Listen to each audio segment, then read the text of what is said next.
Hey guys, what's up? Today I wanted to film everything I read in summer. I did one of these last year and I've just been waiting for me to film this, but every time I've tried to, it just hasn't worked out. But I'm gonna be going over the books I read this summer, and yeah, I'm not reading. I haven't read like a book that I've wanted to read since August. It's about to be October. Nonetheless, let's get into the video. So I decided I would put a little more effort into this video and do some stats for you guys. So I read 10 books this summer with a 3.875 average. That's really good. We round that up. That's 4 stars. So that's really good. I'm really happy about that. Then I did some stats from last year, literally the most basic stats. But I read 13 books last year, so we did downgrade a bit, but I had an average of 3.3 stars last year. So did I read less this year?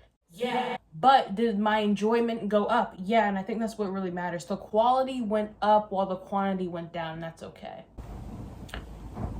Ooh, but let's get started. I also read a lot more books online than I did physical, which that's another issue, which it's just like, what the freak? But you know, I can't win all the time. So the first book that I read during summer was My Dark Romeo, and I gave this a 3.5 stars. I started this book after I finished Maxton Hall. And if you guys watch Maxton Hall or you read the book that it's based off of, which is called Save Me, you would be like, so what made you think to read My Dark Romeo after seeing the show or reading the book? I don't know. I just wanted like a good old-fashioned enemies to lovers romance book, and I was trying to find it, and somehow I landed on My Dark Romeo. I literally don't even know how. Yeah, that's the book that I decided to dedicate my time to, and I vividly remember it being either 500 or almost 600 pages. I don't know why. I gave that 3.5. It gave me what I wanted, so I'm not gonna fault it for that, but it's just like a book that I forget about. It left no impression on me. I got what I wanted out of it, and there was some weird scenes as well that I remember not really liking. Like, I remember there was this sex scene and she started bleeding, and then they started involving her blood in the sex scene. It's getting a little weird. I didn't know we were going to take that turn with this, but yeah, that's something very different and interesting, and I never read something like that before. But thank you for exposing me to it. But I didn't really enjoy it. Romeo, and I can't even remember her name, Stephanie. I couldn't tell you. Well, whatever. That just goes to show you that this book clearly didn't have a lasting impression on me. Next book is a printed book. We have Destroy the Day. I gave this 4.5 stars. This was the last book in the trilogy of Defy the Night, and I started this trilogy earlier this year, and I'm happy that I finished it. That was one of my goals this year, to start and finish a series, but I am bittersweet that it did end, and this series did throw me for a twist because the first book was so good, and then I read the second book, and that 360 No Charlie XCX. Like, I don't know why the author Miss Kemmerer decided to throw the story into the garbage. She threw it into the sea. I don't know why she did that, and I was just so confused on the events that happened in the second book that I was fearful. I was scared to going into this 500-page finale. Like, what? Like, I was scared. What am I going to get out of this? I didn't know what she was planning, what she had in store for me. But let me just say, this was just very, very long. It was not fast-paced at all. There was some moments where it was, and then at the end, like, everything just went up. And I'm gonna say the ending completely saved this book, and that's kind of one of the major reasons why I gave it kind of a high score. The ending really did save it for me. I just remember crying so bad. My gripe with this book is we were dealing with 3 character POVs, right? Instead of like alternating between the 3 like a author usually does, from what I've seen, she had like 100 pages and it was just that character's POV. Then the next 100 pages was just the other character's POV, and it just kept going like that, and it made me forget what happened 200 pages ago in like the last character's POV, because I'm just like, I haven't heard from you in 200 pages, and it also just like kind of slowed it down, and some shit didn't even make sense, and it was boring as fuck, and we spent so much time like apart. That's another thing. Oh my god, but y'all supposed to be the main couple. Oh no. See, that's why it's not a 5 star. Bridget, I just want to know, like, why did she do this? I don't know what happened when she wrote that third book. Okay, so then we have another physical book. We have Minx by Sophie Lark. If you watched my summer reading vlog, I kind of talked about this already. You know, I went to this book thinking that it was something different than what it was. And, you know, I was surprised when I got into it. So this is kind of like a erotica pet play type of book. So, you know, if you're not into things like that, probably don't pick this up. Or maybe if you want to try something new or you like things like this, definitely pick this up. But I gave this 2.5 stars. And I'm not even taking like stars off because of like the pet play erotic aspect of it. I didn't enjoy this book because like it was so centered, and it's like an erotica focused around sex. Interesting. But I feel like the book could have been so much better if we focused more on like their actual relationship and them doing things. Like sure, like have the like erotica element, fine, but can we also like dive into the relationship a little bit? I truly love when they did mundane normal stuff, apart from like when they did their other endeavors, which I didn't particularly like. And also they're both like business people. Ramses and what's her name, Blake, they're both like business people and like in that industry. And if you know anything about me, I would rather probably jump off a bridge if I had to do anything dealing with business, stocks, finance, economics, anything surrounding that. I would actually rather cease to exist because I just hate shit like that. So anytime, and when I tell you they brought it up and they went into detail about like stocks, and I couldn't even tell you like what they went in about because I literally skipped it. As soon as they started talking that blah blah blah, skip that to the next scene because I don't care. So yeah, the business threw me out. Ramses and Blake, again, like I don't think about this book at all. It's almost like I never read it. Sorry, Sophie. So then I had to, you know, get back into a little wholesome realm, and I picked up Worst Wingman Ever by Abby Jimenez, and I gave that 4 stars. This is a part of a novella series that Amazon has. I forget what the series is called, but this book was a part of it, and it was all right. I don't even think it was 50 pages. Definitely not 100 pages, but it was very short. Got what I wanted from it. I couldn't even tell you the characters' names, but I remember the story. And it was just a cute, like, love story, and that's literally it. It was a little palate cleanser from Minx, which... Then I decided to continue the Abby Jimenez train, and I read Yours Truly, and I gave that 4.75 stars. This was recommended to me. Thank you for recommending it to me. And it was good. I didn't really like Just for the Summer by her. It was like okay to me, but this book really showed me why people love Abby Jimenez and her stories and her writing and her characters and everything like that. Like I really resonated with Justin. I pray that's not his name.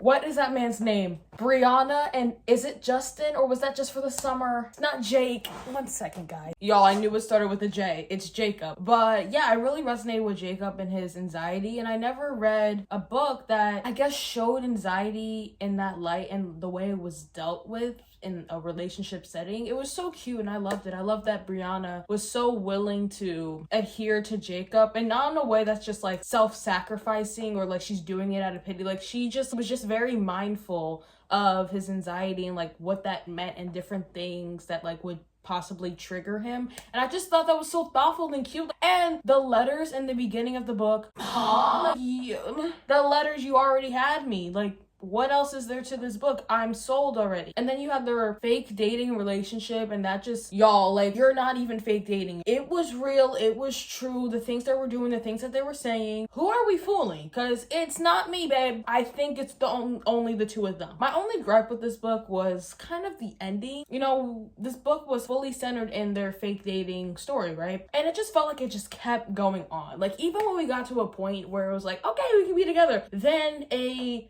battering ram was actually rummaged through the entire story, and the point that we got to where we're like, yes, they're finally together, thrown in the garbage. And I just got sick of it. I was just like, so can we be together and be happy for a bit? Thanks. But I loved everything about this book. Just the ending really made me mad. Next, we had Sweat and Soap, and I gave that 3.5 stars. This was my first manga. Very chill. I remember enjoying it. Kind of a strange premise. I honestly haven't been telling you guys anything about these books. Oops. But this is just a book about this girl, and she kind of has not an odor issue, but like she radiates this sort of smell that is attracting this man that intoxicates him. It kind of lures him into her, to her. Mind you, they work at this like fragrant factory where they have to like create scents and stuff. He makes the scents, and once he smells that girl, he's like, so I gotta have that. Like I have to make it in the lab. And so he's kind of just like smelling her and then falling in love with her, and she's falling in love with him. And yeah, kind of a little bit. So then I have my first 5-star of the summer. I thought I was only gonna have 1 5-star this year, and that kind of made me upset, but I have 3. We have Under a Painted Sky by Stacey Lee. Gave this 5 stars. So it's about Samantha, and she's a Chinese American, and she commits this murder because this guy was trying to try her, and she said, you're not gonna try me, and she ended that man's life. And then her friend Anime, who was a runaway slave, and she was kind of there when she, you know, committed the crime, and they're like, so let's actually like run away and like escape. So they escape, and they're on the Oregon Trail, and they're trying to go to California, and they meet these guys on the way, these cowboys, and also they have to pretend that they're boys because girls can't be on the Oregon Trail in what, 1849? So they have to be men, and they come across these cowboys, and then stuff takes off from there. But this is great if you want found family. Loved all those scenes. There was romance in it. Chef's kiss. Stacey Lee cannot go wrong with her historical fiction. She has not proven me wrong. And you always learn just something about Chinese American culture that doesn't really get said in stories or even in the media. And I also really like that there was a good like sister-like bond in this book between the 2 girls, and they were so strong together and also independently. The story was good too. It was a adventure story, some plot twists in there, some like action scenes too. So this gave me everything I wanted. I wanted a story with a message. I wanted to take something away from the book, and this book delivered. So not only did I think I was gonna get 1 5-star, I got 5-star books back to back, because next book I read was Not in Love by Ali Hazelwood. This was my first Ali Hazelwood novel. I read her Loathe to Love You series, I think. Is that what it's called? I read all those novellas and enjoyed them except that last one. So this was my first novel, and I was kind of wary about this because people had either I really like it reviews or I really hated it reviews, because I think this is her first kind of more erotic romance book. I enjoyed it nonetheless, 5 stars. I enjoyed it. Eli, I loved it. And I love him actually. Wait. But yeah, I feel like it's a trend maybe in Ali's books where she has a little plot twist in there, or a little mystery, a little something else in there. So I really enjoyed that. And just the romance between Rue and Eli. Every single time I picked up this book, and mind you, it was not in one sitting. I read this over weeks. Every single time I picked up this book, I just loved it even more and fell in love with Eli and Rue's relationship and their dynamic and their banter. I really liked it. And I saw some people say that they didn't have chemistry, and I'm just like, they had chemistry, and it wasn't even because they worked in the lab. They had chemistry. I saw it, I felt it, so I'm kind of confused, but I enjoyed it. Coming to the end of the road, we kind of have books that y'all probably don't even care about, and I don't care about them either. But we have The Rising of the Moon, which was a play by Lady Gregory. Okay, that's actually kind of mean and disgusting and stupid that I just said I don't care about this book. It's not even a book about this play. I gave it 4 stars. Yeah, I read this for my English class, and I liked it. I liked the message that it had. And then last, and unfortunately least, we have the book by Alan Watts. This I'm going to give 2 stars. I would make a whole video about this book, but like A, who cares, and B, like I don't want to give this man any more time than I've already had to forcefully give it. 2 stars. Listen, this man had some points that really got my head turning, and I'm actually going to take away some of his points from this book, but honestly, I didn't enjoy it. This is a religion philosophy book. I had to read this for class. Listen, if he's not telling us that we have to like stop being separate from the world and we have to think ourselves as like a part of the world, so not like I have bones, but like I shape my bones, we're together, we're all together. Like if he's not saying that, he's just like criticizing mundane shit and like shit that just doesn't matter. Like he calls dads going to work a hoax, and like what are you on about? These books that I'm reading for this class, it's just giving that like they're just complaining. Like, do you like living? Dad has fallen for the hoax that work is simply something you do to make money, and with money you can get anything you want. So him saying that it's the hoax that working is something you do to make money, girl, not everyone can have a job that they like doing. It is a privilege to be able to have a job that you love going to every day and can supply and sustain your lifestyle. This man just made his living off of speaking his mind. Okay, good for you. Not everyone can do that, Alan. What I was trying to say here is that he's criticizing, saying that the dads working are a hoax and they work for money. The goal is to work for money, and that shouldn't be what we're doing. But society has made it so that many people have to go to work solely for money. That's why they're working. It's not necessarily a job that they want to do. It's not necessarily their passion, but they go to work to make a living, to sustain their lifestyle, their family, whatever. Society right now and for a long time, the central dogma is like work to make money. Money is the goal all the time. Work until like you're dead. That's literally what it is. So him being like it's a hoax, like who are you criticizing? The person participating or the government? Like criticize the government, Alan, not the person. It's like what society has like built for us, that we have to work to survive. You know what I mean? And the fact that you're criticizing that, like girl, shut up. Like you're annoying. And this other book that I'm reading, this lady is annoying too, because she's just like, you guys go to the mountains and you take a picture and you can't sit there, and like all these like old people just complaining about technology. Girl, like why does it bother you so much? Anyway, but that's gonna be my that's what I'm saying. Like I could really talk shit about this man for hours, but that's gonna be it for my video. This is everything I've read during the summer. I'm gonna be doing a fall TBR, probably the next video too. So yeah, but I hope you guys enjoyed. Let me know what you read this summer. Next summer, I'm really going to plan to like try and read some summery reads. Where's the summer? Where's the summer in the summer reading? Like, huh? But that's gonna be my goal for next year. But nonetheless, I hope you guys enjoyed this video, and I'll see you guys in the next one.